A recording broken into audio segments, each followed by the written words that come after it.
Good afternoon everyone. आज का जो हमारा टॉपिक है वो है OSI मॉडल। पहले तो ये बताइए, आप सभी लोगों को आवाज आ रही है मेरी? सुन पा रहे हैं आप लोग?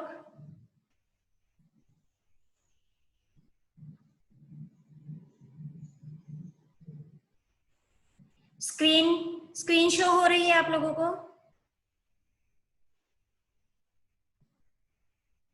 स्क्रीन शो हो रही है? ओके, सो स्टार्ट करते हैं। आज का हमारा जो टॉपिक है that is OSI model. Networking में जो सबसे इंपॉर्टेंट टॉपिक है किसी भी अगर आप नेटवर्क्स की बात करो, जस्ट बंद ही कर देते हैं। नेटवर्किंग में जो सबसे इंपॉर्टेंट टॉपिक है वो है OSI मॉडल। अगर आपको ये टॉपिक अच्छे से समझ आ गया तो इसके बहुत सारे टॉपिक्स को समझने में आप लोगों को कोई भी परेशानी नहीं होगी। मैंने आपको इससे पहले नेटवर्किंग डिवाइसेस करवाया था, उसमें बताया था कि कौन सा नेटवर्किंग डिवाइस किस लेयर पर वर्क परफॉर्म करता है। तो वो लेयर बेसिकली क्या है, उन लेयर्स का मतलब क्या है,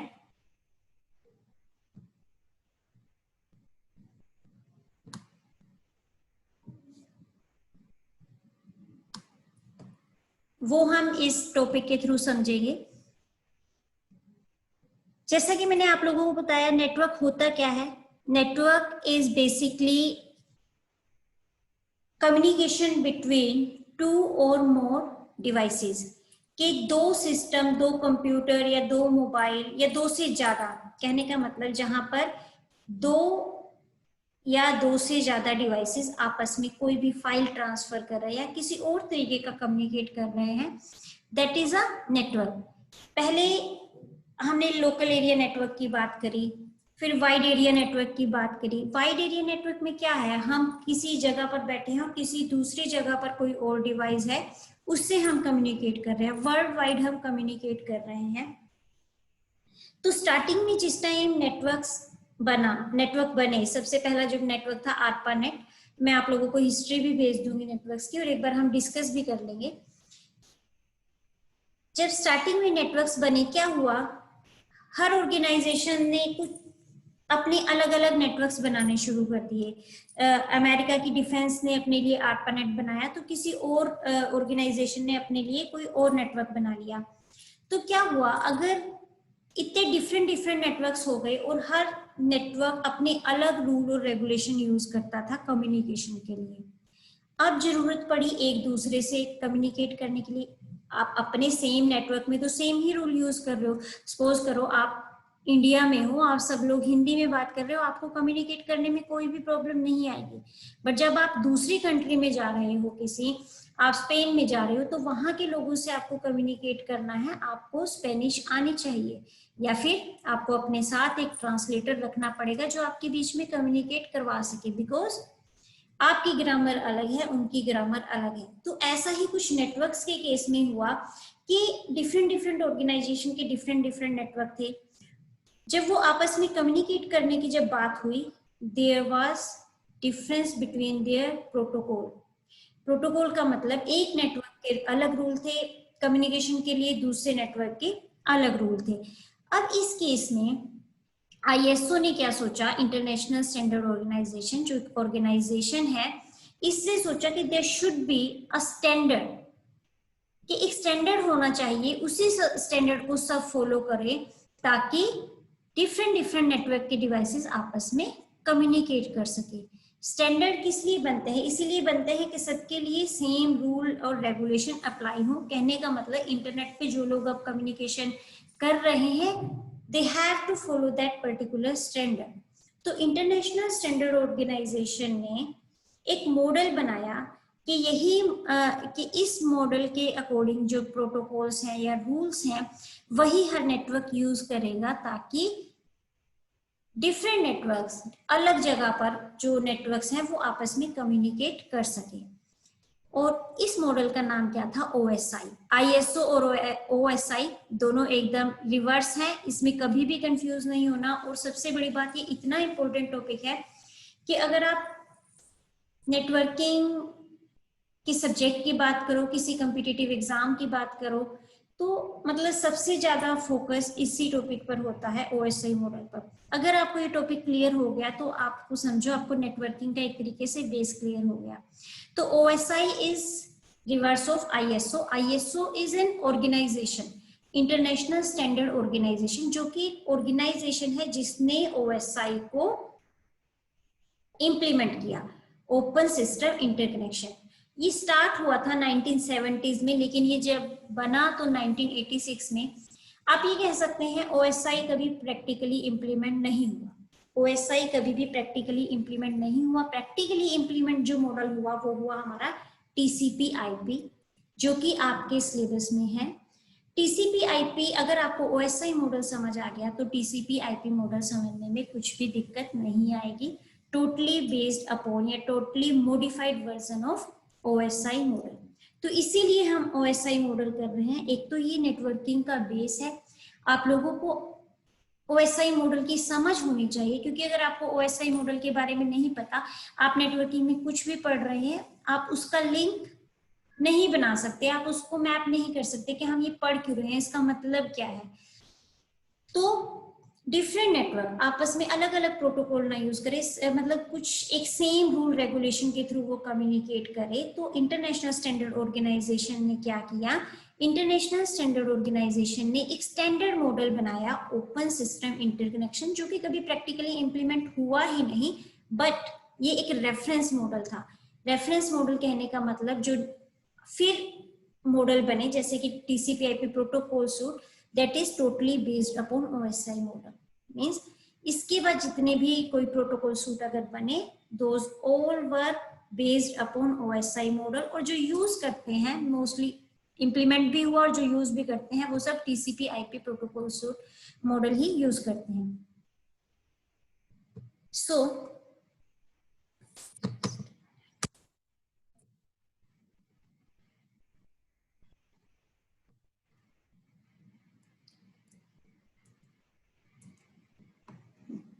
बेसिकली ओएसआई मॉडल है क्या?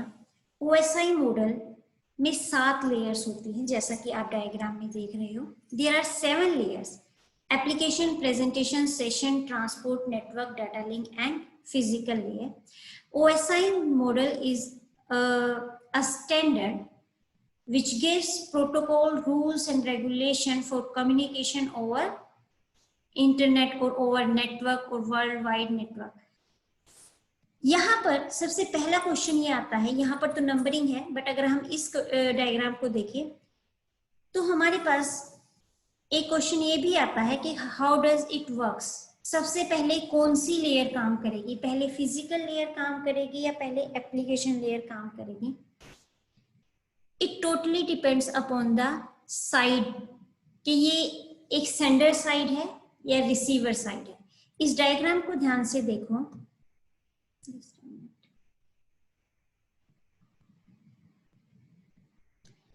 इस डायग्राम में देखो, जो ये सेंडर साइड है, जब सेंडर साइड की हम बात करें तो हमारा काम जो स्टार्ट होगा वो एप्लीकेशन लेयर से स्टार्ट होगा। मींस डाटा जो कम्युनिकेट होना स्टार्ट होगा that will be started from application layer. उसके बाद presentation, session, transport, network, data link layer और फिजिकल लेयर पर पहुंचेगा। जब रिसीवर साइड पर कोई मैसेज पहुंचेगा तो वो सबसे पहले कहाँ रिसीव होगा, वो रिसीव होगा फिजिकल लेयर पर, then data link layer, network layer, transport, session, presentation and application layer. अब हमें ये समझना है कि ये लेयर्स काम क्या करती हैं। अभी अब बाकी जो कुछ भी लिखा हुआ है इस डायग्राम में, आप किसी भी चीज पर ध्यान मत दो, आपको सिर्फ एक तो ये लेयर्स देखनी है और आपको देखना है सेम लेयर सेंडर साइड काम कर रही हैं और सेम ही लेयर्स आपकी रिसीवर साइड काम कर रही है।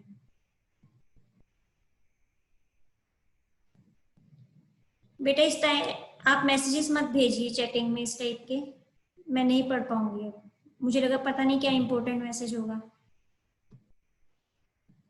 कुछ इंपॉर्टेंट हो तो वो भेजो, अदरवाइज कोई मैसेज नहीं आप भेजोगे। तो अब देखिए ये लेयर्स काम क्या करती है। पहले हम इसको एक एग्जांपल से समझ लेते हैं। सपोज कोई ऑर्गेनाइजेशन है, ये हमारा सेंडर साइड की बात है। कोई एक ऑर्गेनाइजेशन है, ए और दूसरी ऑर्गेनाइजेशन है हमारी बी। ऑर्गेनाइजेशन ए को कुछ बहुत कॉन्फिडेंशियल डाटा भेजना है ऑर्गेनाइजेशन बी को। अब वो डाटा कैसे जाएगा? जब हम बात कर रहे हैं नेटवर्क की, तो नेटवर्क पर भी कम्युनिकेशन करने के लिए बहुत सारे प्रोटोकॉल्स होंगे, रूल्स होंगे, रेगुलेशंस होंगे, जिन्हें फॉलो करता हुआ वो डाटा नेटवर्क पर ट्रेवल करेगा और सेंडर साइड से रिसीवर साइड तक वो पहुंचेगा। अब एप्लीकेशन लेयर जो है, सपोज करो ये हमारी ऑर्गेनाइजेशन का हेड है। एप्लीकेशन कोई पर्सन है, अभी आप इनको ये पर्सन मान के चलो। एप्लीकेशन जो है एक पर्सन है जो कि इस ऑर्गेनाइजेशन का हेड है और उसे इस एप्लीकेशन बी को डाटा भेजना है। ये दूसरी ऑर्गेनाइजेशन का हेड है, तो ये क्या करेगा? इसके अंडर ये सब सबऑर्डिनेट्स काम करते हैं। ये हायरार्की है कि इस लेवल पर ये काम कर रहे हैं। तो एप्लीकेशन लेयर ने अपने एम्प्लॉय को बुलाया प्रेजेंटेशन को और कहा कि मुझे ये पर्टिकुलर डाटा यहाँ बी के पास भेजना है। तो प्रेजेंटेशन एप्लीकेशन लेयर बेसिकली क्या है यहाँ पर? एप्लीकेशन लेयर जैसे जब हम जीमेल ओपन करते हैं या फेसबुक ओपन करते हैं, हम लोगों को हर चीज यूजर फ्रेंडली लगती है। हम लोग जस्ट मैसेज टाइप करते हैं और क्या करते हैं? सेंड का बटन क्लिक कर देते हैं, या क्या करते हैं? फोटो डालते हैं और पोस्ट कर देते हैं। व्हाट्सएप पे हम मैसेज टाइप करते हैं और सेंड कर देते हैं। हमारा काम इतना ही है। हम यूजर हैं, हम नेटवर्क की फैसिलिटीज को यूज कर रहे हैं with the help of some device. अब व्हाट्सएप पे हमने मैसेज टाइप किया और सेंड कर दिया, हमारा काम खत्म। वो व्हाट्सएप की जो स्क्रीन दिख रही है या फेसबुक जो हमें दिख रहा है स्क्रीन पर या जीमेल जो दिख रहा है, what is that? That is a interface. वो इंटरफेस जिसके थ्रू यूजर नेटवर्क पर कोई भी डाटा को ट्रांसमिट कर सकता है। तो एप्लीकेशन लेयर बेसिकली क्या प्रोवाइड कराती है? एप्लीकेशन लेयर प्रोवाइड कराती है यूजर का नेटवर्क के साथ इंटरफेस। हमने मेल टाइप करी और मेल टाइप किस में करी? जीमेल में, कंपोज में जाके। वो क्या है? एक एप्लीकेशन लेयर है कि हमें अपना यूजर फ्रेंडली स्क्रीन दिखाई दे रही है, हमें कुछ भी हार्डवेयर में जाके या फिर बिट्स को ट्रेवल नहीं कराना पड़ रहा। तो वो एप्लीकेशन लेयर का काम है जो हमसे इंटरफेस हो रहा है। अब हमने तो मैसेज टाइप कर दिया और मेल टाइप कर दी और सेंड का बटन दबा दिया, लेकिन आगे वो सेंड हो कैसे रहा है? एप्लीकेशन लेयर के पास सेंडर साइड पे नेक्स्ट काम किसका है? हमारा प्रेजेंटेशन लेयर का। प्रेजेंटेशन लेयर अब क्या कर रही है? अब हम क्या चाहते हैं? हमारा डाटा सिक्योर जाए, सिक्योर जाए, जल्दी जाए। दूसरा, हमने जो टाइप किया वो टाइप किया इंग्लिश में, इंग्लिश में टाइप किया, लेकिन अब कंप्यूटर तो समझता है बाइनरी, तो जो वो हमने इंग्लिश टाइप करी है कंप्यूटर उसे कन्वर्ट कर देगा किसमें? 100 की फॉर्म में। तो प्रेजेंटेशन लेयर यहाँ पर क्या काम कर रही है? प्रेजेंटेशन लेयर यहाँ पर 3 काम कर रही है। एक तो कर रही है जो हमारा डाटा है उसको बिट में कन्वर्ट कर रही है। दूसरा कर रही है हमारा क्या? डाटा को कंप्रेस कर रही है। क्यों कंप्रेस कर रही है? ताकि उसका साइज कम हो जाए और वो नेटवर्क पर फास्ट स्पीड में ट्रेवल करे। दूसरा वो क्या कर रही है? उसका एनक्रिप्शन। यहाँ पर आप बिट कन्वर्ट की बजाय इसे एनकोडिंग भी बोल सकते हैं। आप इसे कह सकते हो कि एनकोडिंग भी करती है ये लेयर। अब ये 3 काम कर रही है, encoding, compression end encryption. Encryption के डाटा सिक्योर फॉर्म में जाए तो ये इसे किसी और फॉर्म में, प्रेजेंटेशन लेयर क्या करती है? उसे किसी और फॉर्म में कन्वर्ट कर देती है, यानी कि ओरिजिनल मैसेज को एक इंक्रिप्टेड फॉर्म में कन्वर्ट कर देती है ताकि वो नेटवर्क के ऊपर जो ट्रेवल करे कोई भी हैकर उसे हैक ना कर पाए। कंप्रेशन उसका साइज रिड्यूस कर देती है ताकि वो फास्ट ट्रेवल हो नेटवर्क पर। एनकोडिंग, अब वो हमने इंग्लिश लेवल लैंग्वेज में टाइप करा है लेकिन हमारा कंप्यूटर तो बाइनरी समझता है, तो ये उसे कन्वर्ट करती है 1001 की फॉर्म में। नेक्स्ट हमारा आता है सेशन लेयर। अब हमारी सेशन लेयर क्या काम करती है? सेशन लेयर हमारी जो है ये काम करती है, ये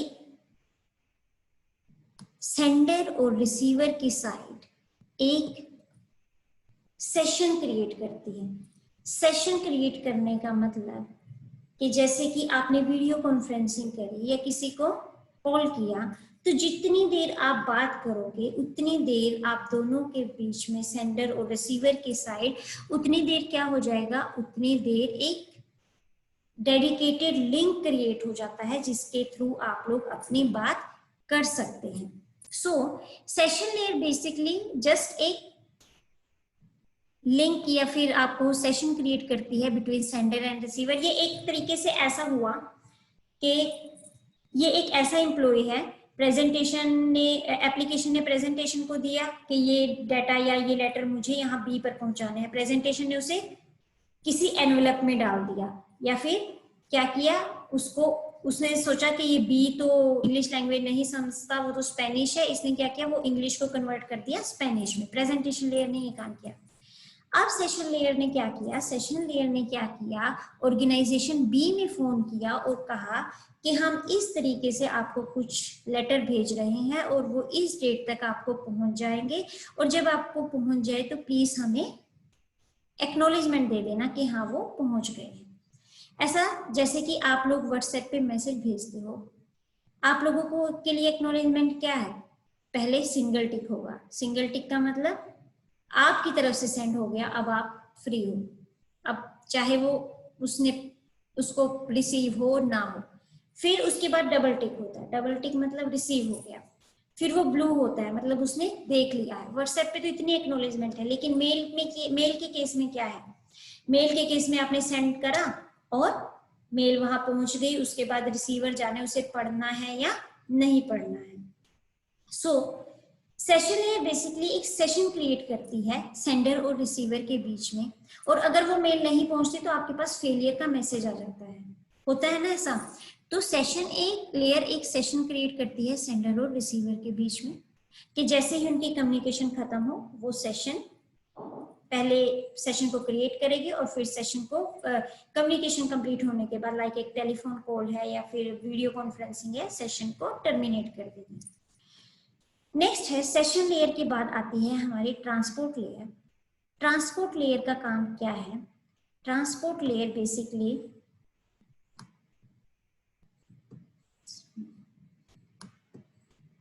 दो काम करती है ये, एक करती है सेगमेंटेशन, दूसरा करती है रीअसेंबली।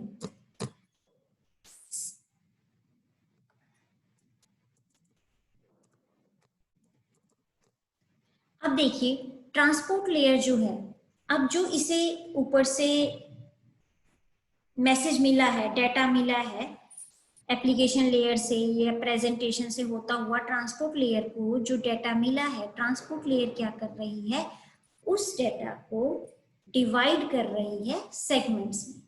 मीन्स अगर इसको सपोज करो 400 बिट्स का डाटा मिला है, तो ट्रांसपोर्ट लेयर क्या कर रही है, उस डाटा को 100 बिट में डिवाइड कर रही है, यानी कि उसके कितने सेगमेंट बना देगी, ये उसके बना देगी 4 सेगमेंट बना देगी।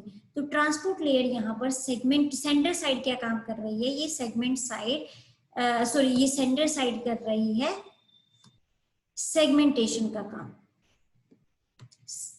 सेगमेंटेशन का मतलब कि जो मैसेज ट्रांसपोर्ट लेयर को एप्लीकेशन लेयर से मिला है, ट्रांसपोर्ट लेयर उसे डिवाइड कर देगी सेगमेंट्स में, यानी कि अगर 400 बिट हैं तो उन 400 बिट्स को ये 4 सेगमेंट्स में डिवाइड कर देगी, 100 के 4 सेगमेंट्स बना देगी। दूसरा, जो आपका टीसीपी प्रोटोकॉल होता है वो ट्रांसपोर्ट लेयर पर ही काम करता है, टीसीपी और यूडीपी। अभी हम सारे प्रोटोकॉल पढ़ेंगे, उनकी वर्किंग भी पढ़ेंगे। तो एक तो ट्रांसपोर्ट लेयर ने सेगमेंट्स में डिवाइड करा मैसेज को, क्यों करा, कि एक साथ इतने बड़े मैसेज को ट्रांसमिट करना इज नॉट एन इजी। दूसरा कि अगर माइक ऑफ करें, माइक ऑफ करिए आप लोग।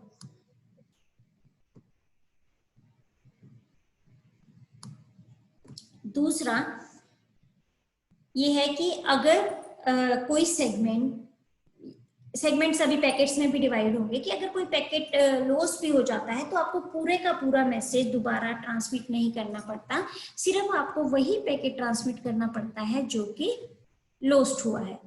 सो सेंडर साइड ये ट्रांसपोर्ट लेयर की क्या काम कर रही है, सेगमेंटेशन का। दूसरा, सेगमेंटेशन के साथ साथ ये क्या करती है, जो मैसेज आया है और इसने जो वो मैसेज, इससे जो मैसेज वो करना है,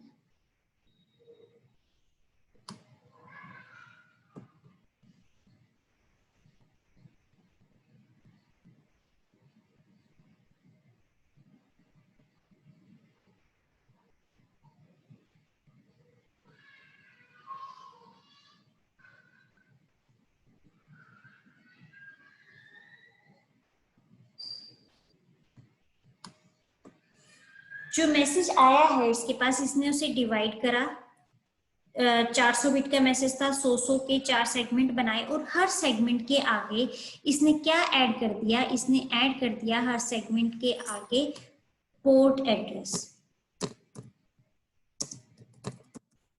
पोर्ट एड्रेस क्या होता है बेसिकली, अब ये चीज ध्यान से समझना, ट्रांसपोर्ट लेयर का काम क्या है।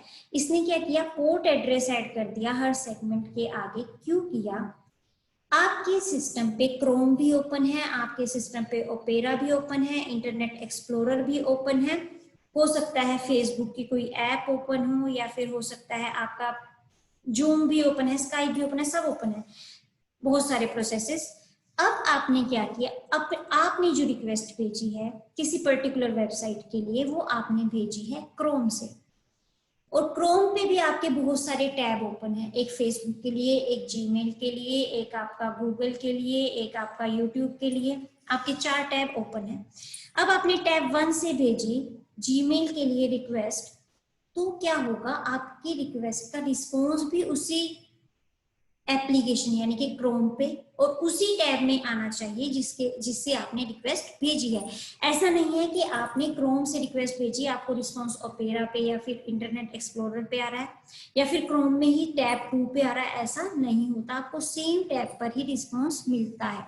तो वो कैसे मिलता है, जो ये ट्रांसपोर्ट लेयर है ये क्या करती है, ये प्रोसेस टू प्रोसेस डिलीवरी कराती है। इस चीज को ध्यान से समझना, ट्रांसपोर्ट लेयर का सेगमेंटेशन और रीअसेंबली के अलावा एक और काम है, ये क्या करती है, ये प्रोसेस टू प्रोसेस डिलीवरी कराती है। और वो प्रोसेस टू प्रोसेस डिलीवरी कैसे कराती है, ये पोर्ट एड्रेस जो है ये उस प्रोसेस का एड्रेस है जो ट्रांसपोर्ट लेयर उस मैसेज में जो इसने सेगमेंट्स में डिवाइड किया है उसमें ये ऐड कर देती है। फिर बात आई नेटवर्क लेयर की, रीअसेंबली का मैं आपको रिसीवर साइड बताऊंगी। अब नेटवर्क लेयर ने क्या किया, नेटवर्क लेयर को जो ट्रांसपोर्ट लेयर से ये मिले हैं सेगमेंट्स मिले हैं, नेटवर्क लेयर अब उसे किस में डिवाइड कर देगी, नेटवर्क लेयर अब उसे डिवाइड कर देगी पैकेट्स में, और पैकेट्स में उन नेटवर्क लेयर उनको डिवाइड करेगी, साथ में उन पैकेट्स के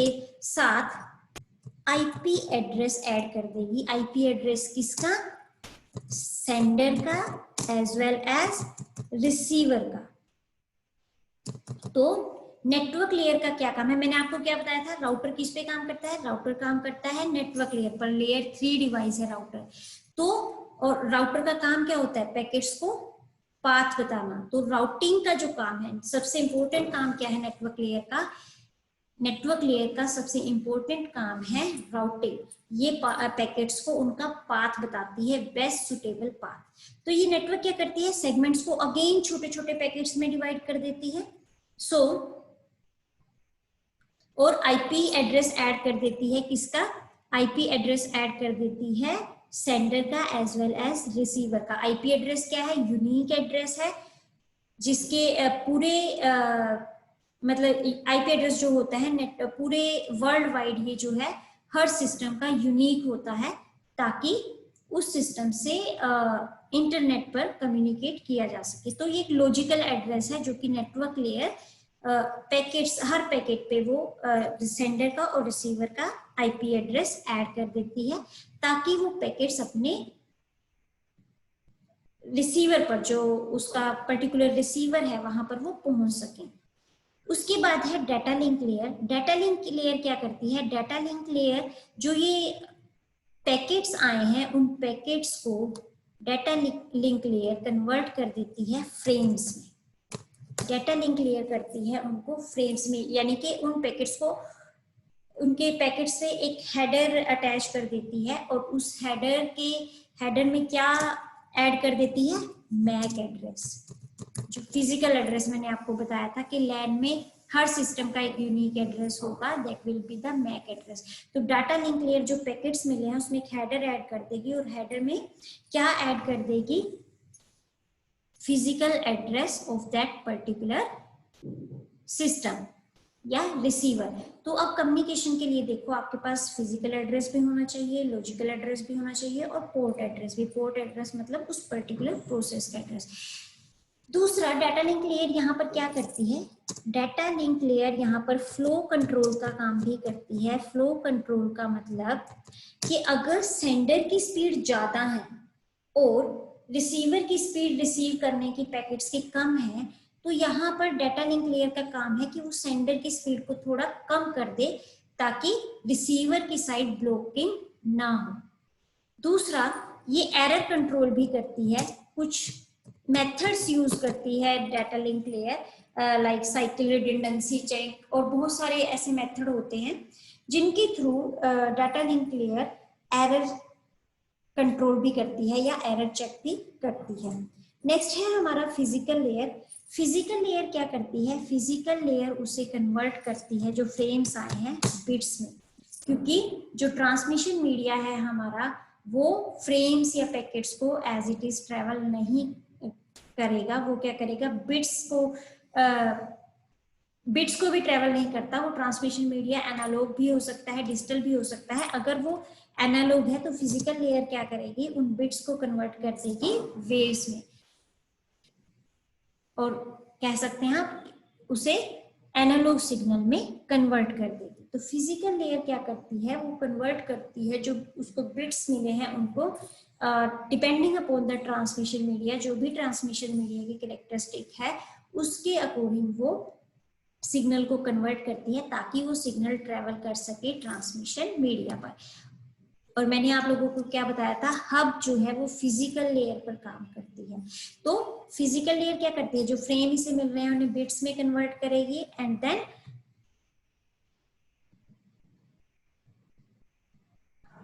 हाँ बेटा बता रही है, एक मिनट रुको।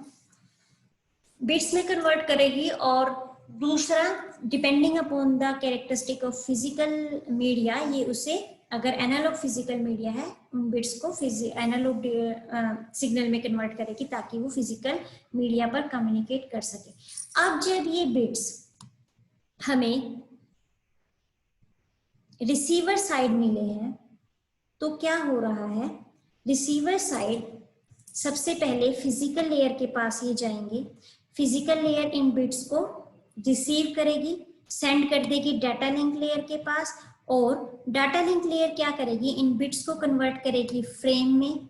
फ्रेम्स की बात बनाने के बाद डाटा लिंक लेयर क्या करेगी? उसे भेज देगी नेटवर्क लेयर पर। नेटवर्क लेयर क्या करेगी? वो उनका आईपी एड्रेस चेक करेगी कि किस पर्टिकुलर डिवाइस के लिए है, और फ्रेम्स को दोबारा और चेक करेगी कि आईपी एड्रेस क्या है इन पैकेट्स का, और depending upon the IP address उस पर्टिकुलर सिस्टम पर उन्हें पहुंचा देगी।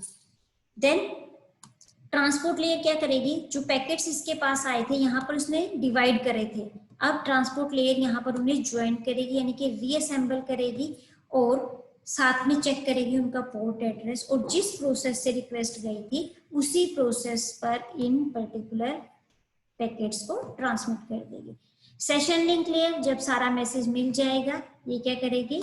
सेशन को टर्मिनेट कर देगी। सक्सेसफुली टर्मिनेट हुआ है या अबॉर्ट हुआ है डिपेंडिंग अपॉन द कि हमारा जो मैसेज आया वो सक्सेसफुली हमने रिसीव करा है या नहीं, डिपेंडिंग अपॉन द सिचुएशन ये सेशन को टर्मिनेट या अबॉर्ट करेगी।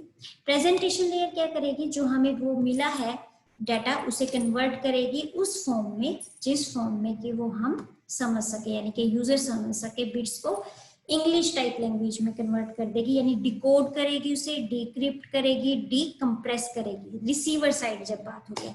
फिर एप्लीकेशन लेयर जो ये बैठा था पर्सन बी, ये क्या करेगा, उस मैसेज को रिसीव करेगा, आगे इसकी मर्जी है उसे पढ़े या ना पढ़े।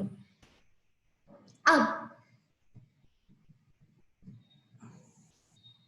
खुशी कह रही थी डाटा लिंक लेयर एक बार दोबारा बता दो। डाटा लिंक लेयर क्या करती है, डाटा लिंक लेयर एक तो फिजिकल एड्रेस ऐड करती है जो हमें पैकेट्स नेटवर्क लेयर से मिले हैं, और फ्रेमिंग करती है पैकेट्स की। फ्रेम का मतलब है कि उनके आगे जब एक हेडर लगा दिया और उस हेडर में फिजिकल एड्रेस है पर्टिकुलर रिसीवर का, तो और डाटा लिंक लेयर पर पैकेट्स जो पैकेट्स हैं उन्हें हम फ्रेम ही बोलते हैं। दूसरा जो सबसे इंपॉर्टेंट काम है डाटा लिंक लेयर का, that is error control and flow control. Flow control का मतलब, मैं बहुत स्पीड में बोल रही हूँ लेकिन तुम लोगों की समझने की स्पीड उतनी नहीं है, तुम लोग चाहते हो कि मैडम धीरे बोले, तो उसमें मुझे खुशी ने कहा कि मैम इतनी फास्ट बोल रहे हो, हम लोग we are not able to get you, आप थोड़ी स्पीड स्लो करिए। तो खुशी का ऐसा कहने के बाद मैंने स्पीड स्लो करी, अपने फ्लो को जो मैं बोल रही थी उसे कंट्रोल किया। इसी तरीके से जब सेंडर को लगता है कि उसके मैसेजेस जा ही नहीं रहे, कंजेशन हो रहा है या बार बार फेलियर आ रहा है बिकॉज ऑफ कंजेशन, या फिर रिसीवर की इतनी स्पीड ही नहीं है जितनी मेरी है डाटा को भेजने की, तो सेंडर डाटा लिंक लेयर क्या करती है, फ्लो को मैनेज करती है, रिसीवर की स्पीड के अकॉर्डिंग मैसेजेस को भेजना स्टार्ट करती है ताकि वो सक्सेसफुली रिसीवर तक पहुंच जाए। दूसरा एरर कंट्रोल। एरर कंट्रोल कैसे करती है, कई बार क्या होता है कि सपोज करो मैंने जो मैसेज भेजा उसमें मैंने भेजा 8, आप नॉर्मल सा बड़ा छोटा सा एग्जांपल दे रही हूँ, मैंने लिख के भेजा 8, और 8 कैसे जाएगा 1 3 टाइम्स 0, बाइनरी में ऐसे जाएगा ना। लेकिन इंटरफेरेंस के कारण क्या हुआ, जो उसकी लास्ट 0 थी वो 0 से 1 में बदल गई, नॉइस या इंटरफेस के कारण। वो अब 8 की जगह क्या हो गया, वो बन गया 9।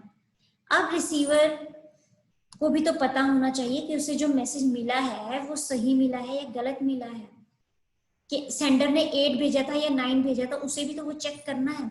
तो there are several error control policy जिनकी हेल्प से हम ये फाइंड आउट कर सकते हैं कि जो हमें मैसेज मिला है वो सही मिला है या नहीं। हैमिंग कोड, CRC और बहुत सारी ऐसी चीजें होती हैं जिनकी हेल्प से हम चेक कर सकते हैं जो हमें मैसेज मिला है वो करेक्ट है या नहीं। तो एरर कंट्रोल भी डाटा लिंक क्लियर करता है। एरर करेक्शन जो होती है वो डाटा लिंक क्लियर पर होती है, जिससे हम चेक कर सकते हैं कि जो हमें मैसेज मिला है क्या उसमें कुछ चेंज हुआ है, क्या वो चेंज होके आया है, कहीं ये तो नहीं था कि नॉइज इंटरफेरेंस या फिर हैकर की वजह से वो सेम मैसेज ही हमें मिला है या नहीं मिला है। बहुत सारे इसकी टेक्निक्स होती है फाइंड आउट करने की। तो एरर कंट्रोल जो है वो डाटा लिंक लेयर पर होता है, एरर कंट्रोल और फ्लो कंट्रोल।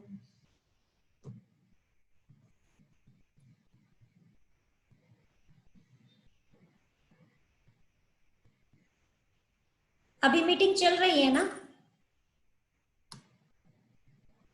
क्योंकि 40 मिनट तक लेता है। Just a minute.